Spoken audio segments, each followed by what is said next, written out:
I've always had a great desire for the outdoors and really enjoyed being outside. And one of the main things I wanted to do when I got out of college was be able to work outside and really have a job that it didn't feel as much like work as it did play sometimes, and always got to enjoy the outdoors. My name is Tanner Moore. I'm majoring in wildlife, ecology, and management. I'm a rising senior in the College of Forestry, Wildlife, and Environment.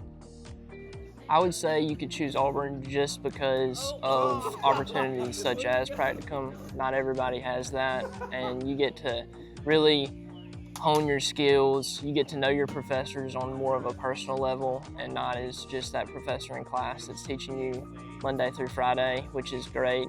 The hands-on experience definitely helps a lot, just because sitting in a classroom and hearing somebody tell you how to do it is not the same as going out and actually getting to do trial and error on it. And learning is always a great thing, and I really enjoy being able to do things that I'm going to do once I get out of college and not have to learn those on the job site and learn them here.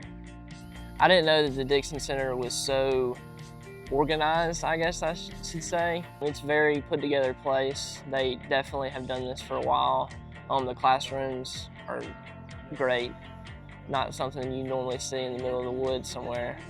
I like how it's all at one place, and we can walk right out our back door and be able to start having class in the field. I've always been an Auburn fan since I grew up. Both my parents went here, so that was honestly kind of the sealing deal. And then came and toured Auburn and visited the school, and it just seemed like it was a great school, and no better place than to go to Auburn and get a great degree and also have great friends here while you're doing it.